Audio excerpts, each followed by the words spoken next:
Hello viewers, welcome back to our channel arithmetic by Prasanna. ఈరోజు నేను చెప్పబోతున్న topic ration proportions part 8.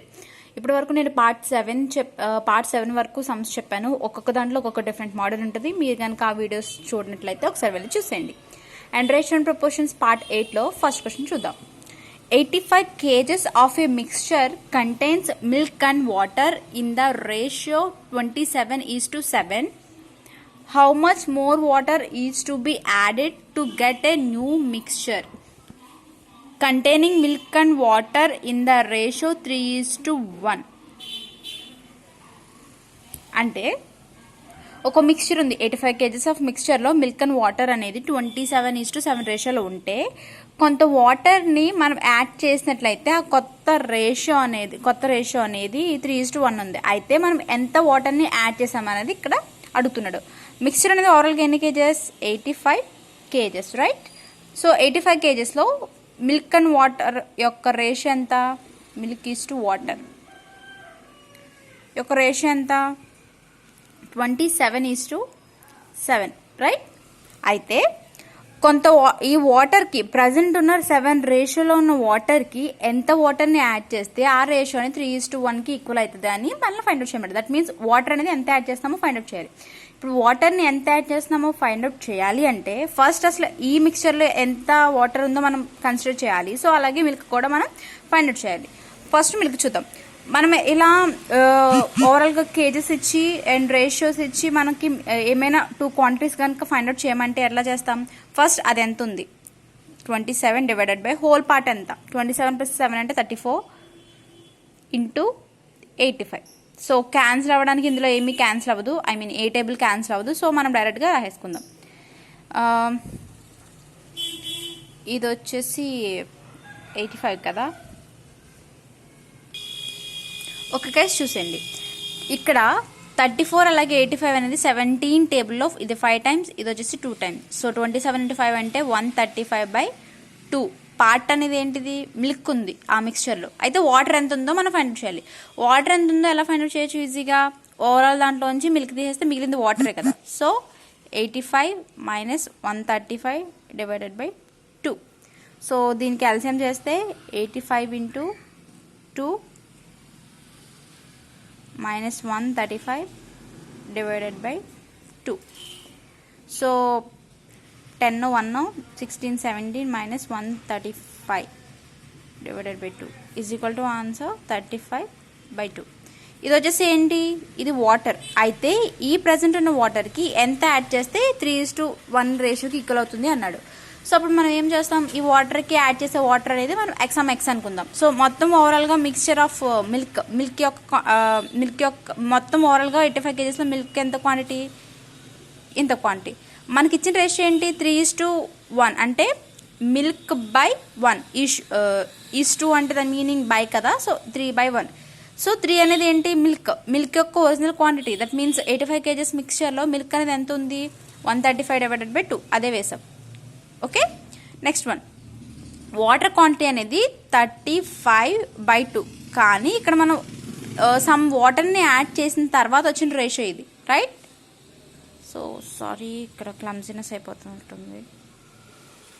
Okay, so ఇప్పుడు దీన్ని మనం సాల్వ్ చేస్తే కనుక ఈజీగా మనకి సమ్ అనేది వస్తుంది. ఓకే, సో చూడండి. సో దీన్ని సాల్వ్ చేయాలి కదా. First of all 135 divided by 2 by 35 + 2 + x is equal to 3/1. ఇక్కడ 2తో ఎల్సిఎం చేస్తే కనుక ఇక్కడ 2తో ఎల్సిఎం చేయాలి. So 135 divided by 2 divided by 35, దీన్ని ఎల్సిఎం చేస్తే +2x divided by 2 is equal to 3:1. So by అనేది ఇలా కూడా వేయచ్చు కదా. సో దానికోసం వేసాను ప్లేస్ లేక. ఈ 2 క్యాన్సిల్ అంటే 135 divided by 35 + 2x is equal to 3/1. Okay, దీన్ని క్రాస్ మల్టిప్లై చేస్తే 1 ఇటు వెళ్తుంది, 3 ఇటు వెళ్తుంది. That means 135 is equal to 3 × 35 + 2x, right? So 135 is equal to 335 105 plus 6x. మనకి x కావాలి కాబట్టి ఈ 6x నుంచి ఈ 105 తీసుకెళ్తాం. That means 135 minus 105 is equal to 6x. So ఇక్కడ చేస్తున్నాం చూడండి, 6x. సో ఇక్కడ x సరిగ్గా మీరు కన్సిడర్ చేసుకోండి, ఇక్కడ కుదరలేదని చెప్పేలా చేస్తున్నాను. x అనేది 6x ఈజ్ ఈక్వల్ టు 30 వస్తుంది. సో x వాల్యూ 30 అంటే 6లో 5 టైమ్స్ కదా. So x is equal to 5 అంటే 5 లీటర్స్ ఆఫ్ వాటర్ మనం కలిపితే కనుక ఆ మిక్చర్ అనేది 3:1 రేషియోకి ఈక్వల్ అవుతుంది. ఓకే, నెక్స్ట్ క్వశ్చన్ చూద్దాం. The ages of A and B are in the ratio 3:1. A and B యొక్క ఏజెస్ అనేవి 3:1 రేషియోలో ఉంది. 15 ఇయర్స్ హెన్స్ మీన్స్ తర్వాత అండి. 15 ఇయర్స్ హెన్స్ అంటే 15 ఇయర్స్ తర్వాత the ratio will be 2:1. Their present ages are అని అడిగాడు. First A and B ratio ఎప్పుడు present, right? The ages of A and B in the ratio of 3:1. Okay, అయితే 15 years తర్వాత అన్నాడు. 15 ఇయర్స్ తర్వాత అంటే ఇది జస్ట్ ఓన్లీ రేషియో మాత్రమే. ఒరిజినల్ ఏదో మనకి ఏజ్ ఎంతో మనకు తెలియదు. సో అప్పుడు ఒరిజినల్ ఏజ్ 3x + 1x అని అనుకుందాం. సో అంటే 15 ఇయర్స్ తర్వాత అన్నాడు. తర్వాతకి ఈ రేషియో ఈక్వల్. 15 ఇయర్స్ తర్వాత అంటే ఏంటి? 15 ఇయర్స్ని ప్రజెంట్ ఉన్న రేషియోకి 15 ఇయర్స్ని యాడ్ చేస్తేనే కదా తర్వాత ఏజ్ వచ్చింది. సో +15. ఇది ఏంటి? ఏ యొక్క ప్రజెంట్ ఏజ్,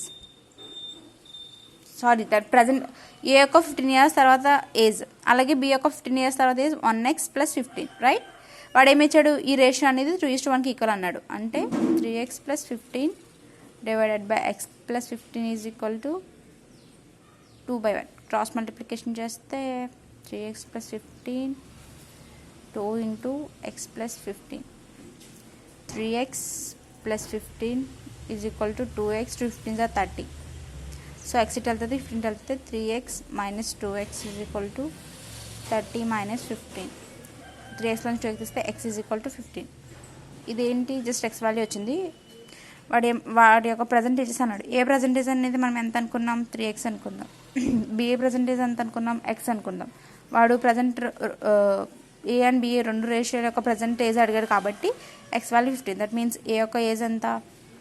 3 × 15 45. బి యొక్క ఏజ్ ఎంత? 15.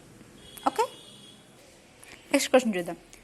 The average age of 3 boys is 25 years and their ages are in the proportion 3:5:7. The ages of the youngest boy is. Youngest boy age కనుక్కోమన్నారు. అయితే వాళ్ళది 3:5:7 రేషియోలో ఉందంట. అయితే ఇందులో చిన్న స్మాల్ నెంబర్నే మనం యంగెస్ట్ బాయ్ కింద కన్సిడర్ చేసుకోవాలి, ఎందుకంటే చిన్న వాల్యూ కాబట్టి. So 3 is the youngest boy, right? అంటే వాడు ఏమని హింట్ ఇచ్చాడు అంటే ద యావరేజ్ ఆఫ్ 3 బాయ్స్ అన్నాడు. 3 బాయ్స్ అనేవాళ్ళు 3x + 5x + 7x అనేది 3 బాయ్స్ అనుకుందాం. దీని యొక్క యావరేజ్ అన్నాడు. యావరేజ్ అంటే ఈక్వేషన్ ఇంతే కదా. సో 25 అన్నాడు. యావరేజ్ 25 అయితే ఇండివిజువల్గా వీళ్ళ యొక్క దాన్ని ఏమంటారు? సో 3x, 5x, 7x అనేది ఏంటంటే వాళ్ళ ఏజెస్ కదా. 3x, 5x, 7x అనేది వాళ్ళ ఏజెస్. సో ఇక్కడ ఇది ఇచ్చాడు కదా, వాళ్ళ యావరేజ్ అనేది దీనికి ఈక్వల్ అన్నాడు. సో ఈ 3 నాట్ పంపించేద్దాం. ఇక్కడ x వాల్యూ తెలిస్తే x వాల్యూ 3x వేస్తే యంగెస్ట్ బాయ్ ఏజ్ అనేది వచ్చేస్తుంది కదా. సో చూడండి, 3x + 5x అంటే 8x, 8x + 7x అంటే 15x ఈజ్ ఈక్వల్ టు 3 పంపించేద్దాం. So 25 × 3 325 15 1 6 7 75. 15x is equal to 75. So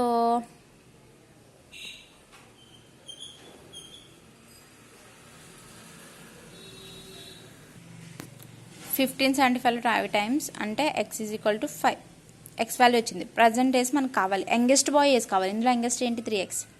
so 3 × x value 5. So 3 5s are 15. 15 is the youngest boy age. Okay, next one. The speed of 3 cars are in the ratio 5:4:6. The ratio between the time taken by them to travel the same distance కి travel చేయడానికి time ఎంత పడుతుంది? ఆ speed యొక్క cars యొక్క speed అనేది 5:4:6 అయితే అన్నాడు. అది గుర్తుపెట్టుకోండి. ఇక్కడ స్పీడ్ అనేది టైంకి ఏంటంటే ఇన్వర్స్లీ ప్రపోర్షనల్ కింద ఉంటుంది. That means speed equal to distance by time. Equation మనకు అందరికీ తెలిసింది కదా. Speed is equal to distance by time. ఇక్కడ టైం అంటే స్పీడ్ పెడితే టైం తగ్గుతుంది, టైం పెడితే స్పీడ్ తగ్గుతుంది. అప్పుడు సపోజ్ స్పీడ్ అనేది ఇక్కడ ఎంత ఇచ్చారు? 5:4:6 6 ఇచ్చాడు కదా. సో టైం మనం మళ్ళీ తీసుకోవచ్చు 1/5 ఈజ్ టు 1/4 ఈజ్ టు 1/6 అని తీసుకోవచ్చు, ఎందుకంటే ఇన్వర్స్లీ ప్రపోర్షనల్. సో 5కి ఇన్వర్స్ అంటే 1/5, 4 కంటే 1/4, 6 కంటే 1/6, రైట్. సో అందుకని మనం ఇలా తీసుకుందాం. సో వాడు మనల్ని ఏమడిగాడు, రేషియోలోనే అడిగాడు కాబట్టి దీన్ని రేషియోస్ కింద సింప్లిఫై చేస్తే సరిపోతుంది. ఓకే, సో దీన్ని ఎల్సిఎం చేస్తే 6 4 24, I think 24, 1 second, 5 6 30 is the LCM I think. 30 అంటే 36, 5లో 6 టైమ్స్, సో 6 సారీ దీని యొక్క ఎల్సిఎం ఫైండ్ చేయాలి ఫస్ట్. దీని యొక్క ఎల్సిఎం అనేది 60 అయితే 65లో ఇన్ టైమ్స్ 12 టైమ్స్, అలాగే 4లో 15 టైమ్స్, అలాగే 6లో 10 times. So this is the ratio of time taken between them. 3 cars మధ్య టైం టేకెన్ అవ్వటానికి, అంటే ఇంత స్పీడ్లో ఇంత టైం చేయడానికి మధ్య అయిన ఏమంటారు దాన్ని టైం. ఓకే, నెక్స్ట్ క్వశ్చన్ చూద్దాం. In A college the ratio of the number of boys to girls is 8:5. ఒక కాలేజ్లో బాయ్స్ అండ్ గర్ల్స్ ఉన్నారంట, వాళ్ళ యొక్క రేషియో అనేది 8:5. ఇఫ్ దెర్ ఆర్ 160 గర్ల్స్, అక్కడ 160 గర్ల్స్ ఉన్నారు, the total number of students in the college is, ఆ కాలేజ్లో మొత్తం ఎంతమంది స్టూడెంట్స్ ఉన్నారండి. వాళ్ళు మనకి గర్ల్స్ మాత్రమే ఇచ్చారు, అంటే ఫస్ట్ రేషియో అనేది ఏంటి, బాయ్స్ టు గర్ల్స్ అన్నారు, అంటే ఇది బాయ్స్ రేషియో అవుతుంది, ఇది వచ్చేసి గర్ల్స్ రేషియో అవుతుంది. ఈ గర్ల్స్ 5 రేషియోలో ఉన్న గర్ల్స్ 160 అంట. సో మనం ఈజీగా ఏం చేయొచ్చు, మనకి ఇది దీనికి ఈక్వల్ చేసుకోవచ్చు కదా. So 5 girls by overall part 13 into ఇక్కడ ఇది దేనికి ఈక్వల్, 160 గర్ల్స్కి ఈక్వల్. అయితే ఇక్కడ ఎంతలో రేషియో తీస్తున్నాం, అంటే ఏ పార్ట్లోంచి మనం కన్సిడర్ చేస్తున్నాం అంటే అక్కడ మొత్తం కాలేజ్లో ఎంతమంది ఉన్నారో తెలిస్తే ఆ కాలేజ్లో ఉన్న మొత్తం నెంబర్స్ నుంచి వచ్చిన వాళ్ళే ఈ యొక్క గర్ల్స్ కదా. సో అందుకని కాలేజ్ యొక్క రేషియో అనేది మనం ఓవరాల్ కాలేజెస్ అనేది ఎక్స్ అని తీసుకుందాం. So 5x is equal to 160 into 13, ఇటు వెళ్తే మల్టిప్లై అవుతుంది. x is equal to 160 into 13/5, 5 ఇందులో 3 టైమ్స్ 15 కదా, 10 అనేది 2 times. So 32 into 13. So 32 into 13 చేస్తే కనుక మనకి ఓవరాల్గా కాలేజ్లో ఎంతమంది స్టూడెంట్స్ ఉన్నారో తెలుస్తుంది. సో 13 ఇంటూ 32 అంటే ఆన్సర్ వచ్చేసి ఏంటంటే 146. Total number of students in that college is number of students 460. అందులో గర్ల్స్ 160. ఒకవేళ క్వశ్చన్ బాయ్స్ ఎంతమంది అడిగితే కనుక 460 నుంచి 160 మిగిలిన వాళ్ళు బాయ్స్ అవుతారు, రైట్. నెక్స్ట్ క్వశ్చన్ చూద్దాం. Next question, the sides of a triangles are in the ratio 1/2 is to 1/3 is to 1/4 and its perimeter is 104 centimetres. The length of the longest side is, longest side యొక్క length కనుక్కోమన్నాడు. Ratios ఇచ్చాడు, అయితే ratio అనేది normal ratio కింద మనం consider చేసుకోవాలి. So consider చేయాలంటే first ముందు మనకి ఎల్సిఎం తెలియాలి. సో దీని యొక్క ఎల్సిఎం అనేది 12 అనేది 2లో ఎన్ని టైమ్స్ అంటే 6 టైమ్స్ కదా.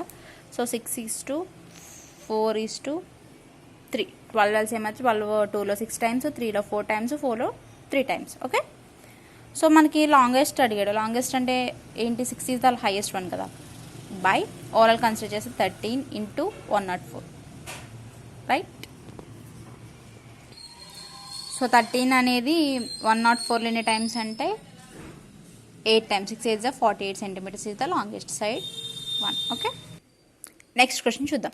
In a school 10% of boys are same number as 1/4 of the girls.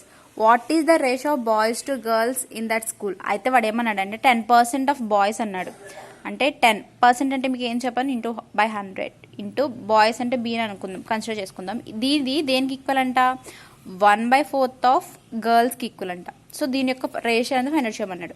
Ratio find out చేయడానికి చూడండి, ఇది ఇందులో 10 టైమ్స్ అంటే 1/10 into B is equal to 1/4 into G, right. So ఈ జీని తీసుకెళ్తాం, ఈ 10 తీసుకెళ్దాం, అంటే b/10 is equal to g/4 కదా. సో ఈ జీని ఇక్కడ తీసుకొద్దాం, ఈ 10 ఇక్కడ తీసుకెళ్దాం. అప్పుడు ఏమవుతుంది, b/g ఈజ్ ఈక్వల్ టు 10/4. ఇది 2 టేబుల్లో 5 టైమ్స్, అట్లాగే ఇది 2 టైమ్స్, అంటే boys is to girls is equal to 5:2 రేషియోలో ఉన్నారు. Okay, this is the ratio. So ఇలా సింపుల్ ఇచ్చినప్పుడు మనం సింపుల్ చేసుకోవచ్చు, right. Next one, zinc and copper are melted together in the ratio 9:11. Zinc copper అనేది 9:11లో మిక్స్చర్ ఒకటి ఉందంట. What is the weight of melted mixture if 28.8 kgs of zinc has been consumed? 20.8 kgs of zinc అనేది, ఇది kgs of zinc అనేది ఉందంట ఎందులో? Present ఉన్న మిక్స్చర్ ఎంతో మనకు తెలీదు. సో అయితే ఆ మిక్స్చర్లో వచ్చేసి జింక్ది అలాగే కాపర్ది అనేది ఎంత రేషియోలో ఉంది? 9:11 రేషియోలో ఉంది. జింక్ ఇస్ టు కాపర్ అనేది 9:11 రేషియోలో ఉంది. అయితే ఇక్కడ జింక్ అనేది 28.8 kgs అయితే ఓవరాల్ మిక్స్చర్ యొక్క వెయిట్ ఎంత అని అడుగుతున్నాడు. అంటే వాడు ఏమి ఇచ్చాడు? 9 kgs జింక్ కదా, జింక్ యొక్క వెయిట్ అనేది 28.8 kgs అయితే ఓవరాల్ మొత్తం యొక్క పార్ట్ యొక్క దాన్ని ఏమంటారు, వెయిట్, మొత్తం ఇది జింక్ యొక్క వెయిట్. అయితే వాడు కాపర్ని కన్సిడర్ చేయాలి, ఓన్లీ జింక్ యొక్క వెయిట్ అనేది 28 kgs అయితే మొత్తం ఓవరాల్ యొక్క వెయిట్ అడిగాడు. సో దీన్ని యాడ్ చేస్తే 20, రైట్. 20కి ఎంత అవుతుంది అన్నాడు. సో దీనికి మనం ఏం చేయాలి అంటే, మనం కన్సిడర్ చేసుకోవాల్సిన పైన అలాగే 20 పైన 9 కింద ఇంటూ ఈ 9కి ఇది ఈక్వల్ కదా, సో 28.8. ఓకే, అయితే దీన్ని ఎలా చేద్దామో చూద్దాం. 20/9 ఇంటూ ఇక్కడ పాయింట్ తర్వాత 1 ఉంటే దాన్ని మనం డివైడెడ్ బై 10 అని వేసుకోవచ్చు కదా, అంటే 288 డివైడెడ్ బై 10, రైట్. ఇది ఇందులో 2 times 9 ఇందులో క్యాన్సిల్ అవుతుందని చూసుకుని క్యాన్సిల్ చేసుకుందాం. 9th టేబుల్లో 288, సో 9 అనేది 288లో 32 times, సో 60, వెయిట్ ఒక్క నిమిషం. సో 232 64 kgs ఆఫ్ అనేది ఓవరాల్ మిక్స్చర్ ఉంది. జింక్ అనేది 28.8 అయితే ఓవరాల్ మొత్తం అంతా కలిపి 64 kgs అనేది వెయిట్ అనేది ఉందంట. ఓకే, నెక్స్ట్ క్వశ్చన్ చూద్దాం. The compound ratio of 2:3, 6:9 and 11:2. అయితే కాంపౌండ్ రేషియో అంటే ఈజీగా ఏంటంటే వీటిని మల్టిప్లై చేయాలి. 2:3ని మనం ఎలా రాసుకోవచ్చు? ఇలా ఇంటూ 6:11 ఇంటూ అలాగే దేని అన్నాడు 11:2. ఈ 11 క్యాన్సిల్, ఇది క్యాన్సిల్, ఇది ఇందులో 2 times. So compound ratio value అనేది 2. అయితే మనం రేషియోలో అడిగాడు కాబట్టి కింద ఏమీ లేదు కాబట్టి 1 వేసుకుందాం. సో అంటే 2:1 is the compound ratio value, right. So ఈరోజు టాపిక్ ఇక్కడ అయిపోయింది. ఈ వీడియో కనుక మీకు నచ్చినట్లయితే లైక్ చేయండి, షేర్ చేయండి, అలాగే నా ఛానల్ సబ్స్క్రైబ్ చేయడం మర్చిపోకండి. మరిన్ని వీడియోస్ కోసం until then take care, bye.